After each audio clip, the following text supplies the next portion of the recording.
Well, hello, and welcome to the Rock Metal Podcast. I'm your host, John Harris, and today on Rock Metal Podcast, we have Seeking Sirens.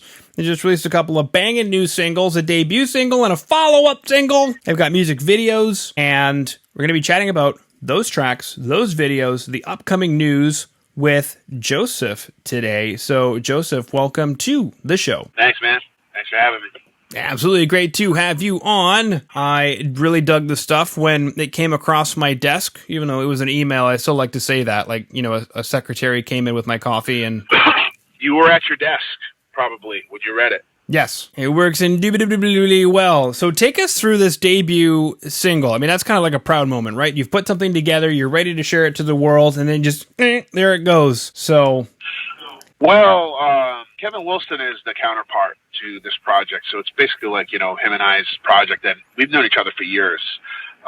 And we've always been like, we used to play shows together back in our respective bands back in the day, and we'd always had like mulled around like, oh man, it'd be great if we could record some stuff. And, you know, between him being busy and me being busy, it just never came to fruition. But then the pandemic happened, and then that band that he was in for like almost 10 years, like finally called it quits and like played their last show. So he had some time to do some stuff, and I had been waiting so long to actually get stuff from him that even though I have a lot going on, I made it work and fit it in. Okay.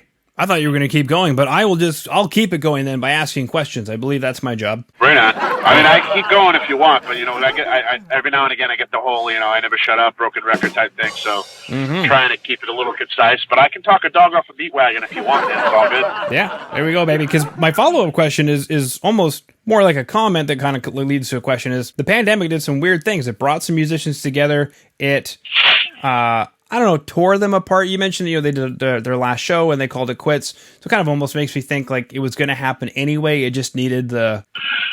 Well, Kevin was in this band Theater United, who my brother sings for, a really great band, you know, and they released some great material over the years. But, you know, that their last show was 2 years ago, this past June. So it was like really before, it was like 2019.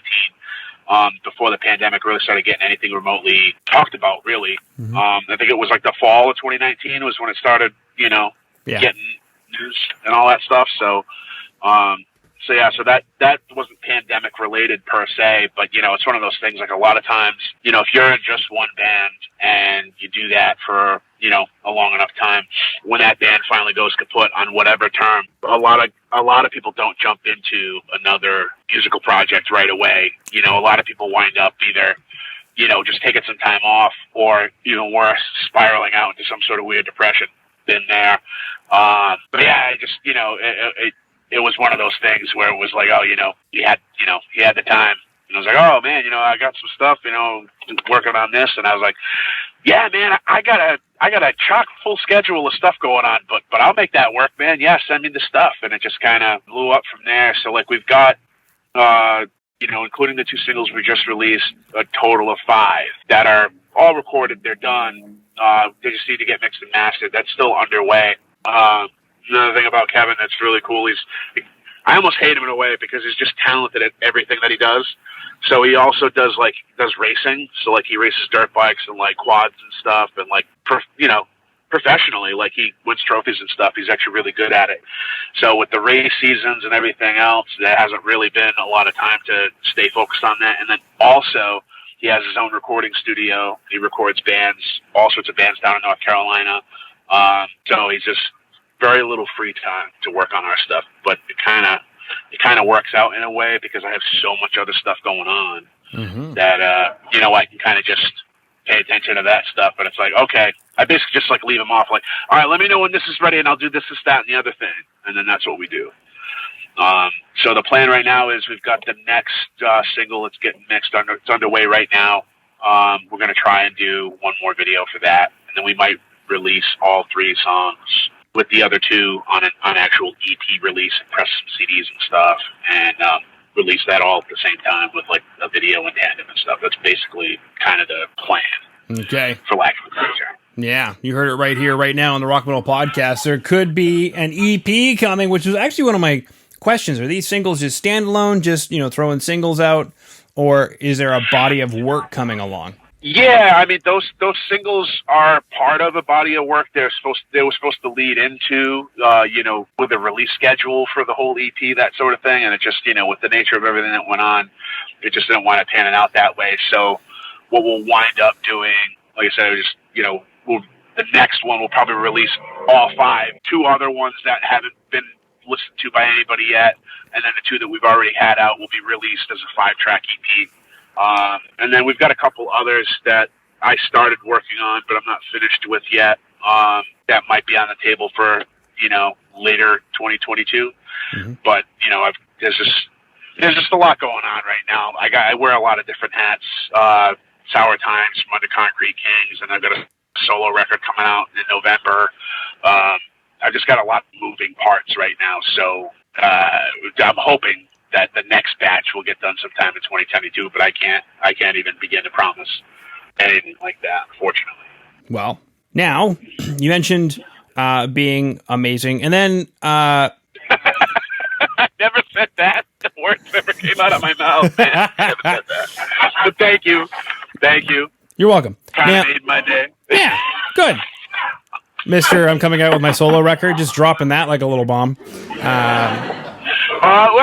No, actually, we just did the press release for that, a week ago yesterday. So it's out there. People know about it. Mm-hmm. Okay. I'll have to check and see what that is. Because I remember seeing your name and then going, wait a minute, Seeking Sirens, is this the right thing? So I definitely have seen something, and in my mind, I had a little bit of a train wreck, but I'll take a look at it. I'm sure it came across your desk. It probably did come across my desk. Curtis probably sent it. So if Curtis is listening, in which case he should be, hello. And if you're not listening, Curtis, then I have no words for you, sir. Are you guys seeking out label interest? Are you shopping labels with the tracks that have not been released yet?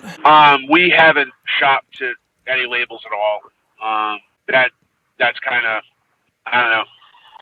Not that I would be opposed to any label representation by any stretch, but a lot of times when you send that stuff out and you shop it around, you don't hear anything back at all. So, it's like one of those things, I'm of the mindset that I'm not gonna wait on anybody else to determine me doing what I want to do. You know what I mean? Mm-hmm. And it's like, going Jay-Z. Well, maybe a little less, a little less cocky about it, I guess. It's just, I don't know. Having label support would be nice, but I mean, a lot of times I can, make my resources work to my advantage and, cost less by when it's all said and done than what a label would charge to do the same stuff. So, it kind of works out. I don't think I've shopped around anything I've done to a label since my first couple of, releases in the 2000s. So yeah, it just wasn't anything that I was remotely interested in. Mm-hmm. Not that I was opposed to it, but it was just, there's so much noise and there's so many bands, and it's like, I heard this phrase once and it stuck with me forever. It's like, oh, there's too many chiefs and not enough Indians, So you've got there's just all these bands, everybody's making noise. So it's just so easy to fall by the wayside, even if you're talented, even if you have something going on, even if you have something cool. It just, it's too much luck of the draw stuff. I'd rather keep it, within my control and just okay, well, I want to do this, that, and the other thing. What am I going to need to do this, that, and the other thing? Okay, let's get this, that, and the other thing, and then we'll do this, that, and the other thing. This, that, and the other thing. Let's make a hashtag out of that. Hashtag this, that, and the other thing. Do it. You won't do it. Beautiful. Okay. We just chatted about that. Chat about the tracks. Is there a theme lyrically to what might become this EP? I can do that. And then, I feel like I've expressed it, but that doesn't mean it makes any sense to me. Mm-hmm. That makes any sense at all. Mm-hmm. I'm looking up existentialism to make sure I remember what I remember correctly, which is always a fun topic. But no, keep going on. Carry on, sir. Carry on.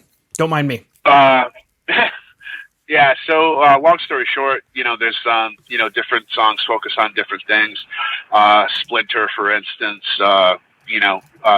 it was one of the first songs I wrote after a really long, well, not really long, but, a long friendship. Best friend, with the parting of the ways. So a couple of songs on this record kind of touch on some of that stuff, just to kind of, because it was a bad split, and I was feeling a certain type of way about it. So that's kind of what I had to go and run with, and it's I can write something for someone if asked, but like usually, like if I want to write something different than what's in my head at the time, I can't do it. If somebody else asked me to write something for them, I can do it, but it was like that's where my head was at the time when I was writing this stuff. So I kind of harped on that a little bit, and then lyrically, it just kind of I kind of wanted it to speak for itself. So I mean, I don't know if it does that per se, but that was kind of.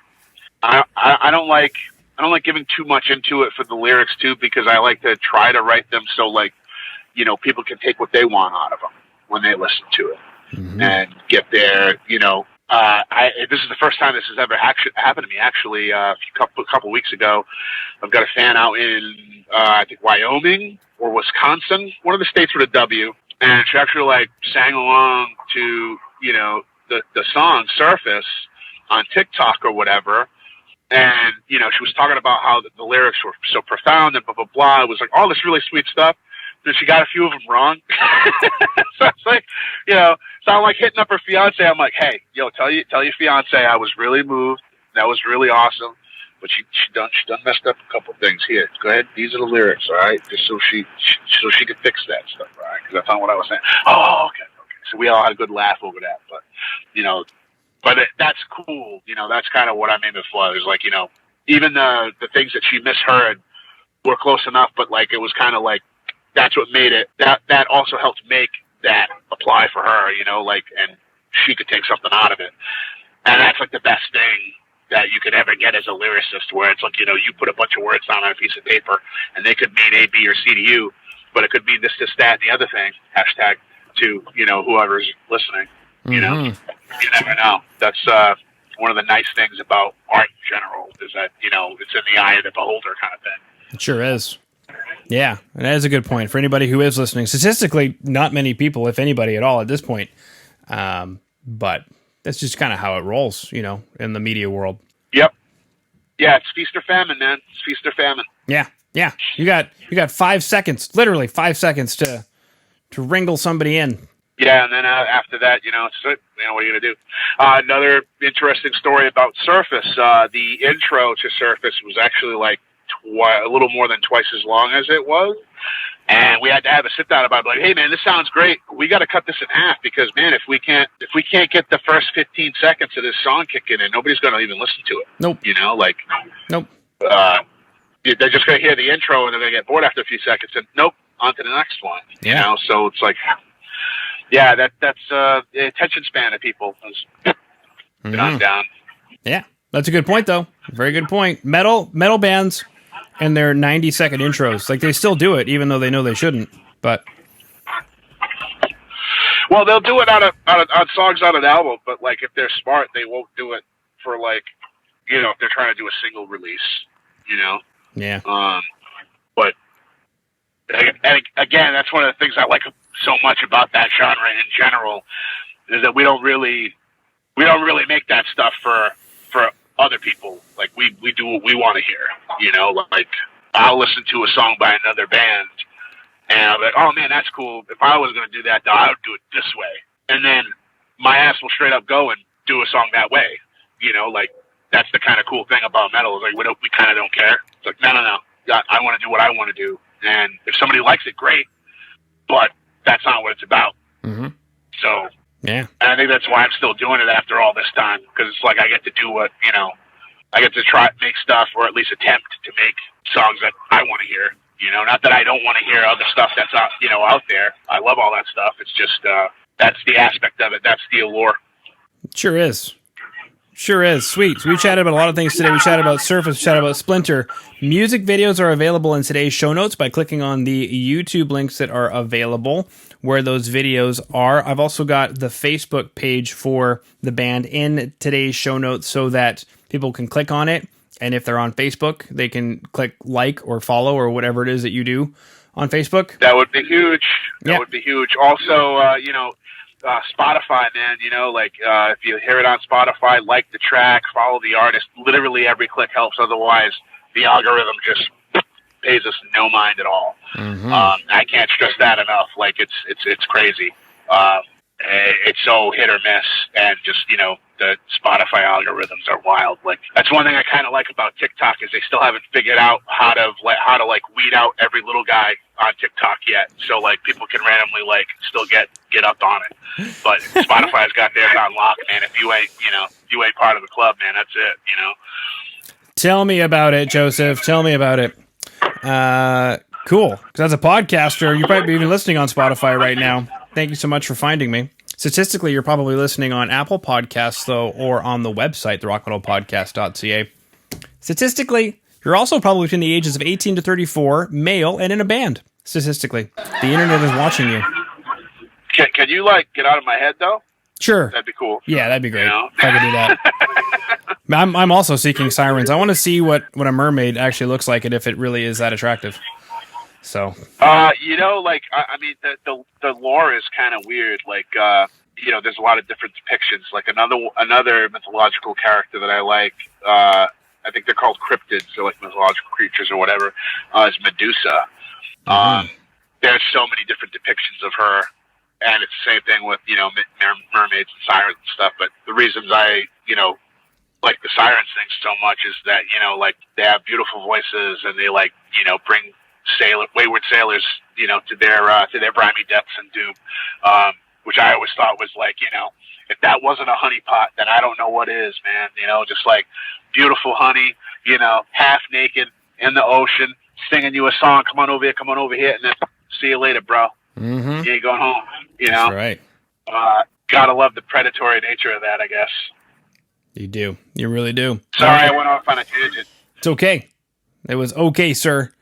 Cool. So we chatted about existentialism. We did a brief chat about label shopping. We did a chat about how the whole project got started. We chatted about Splinter, Surface, music videos. We chatted about the show notes.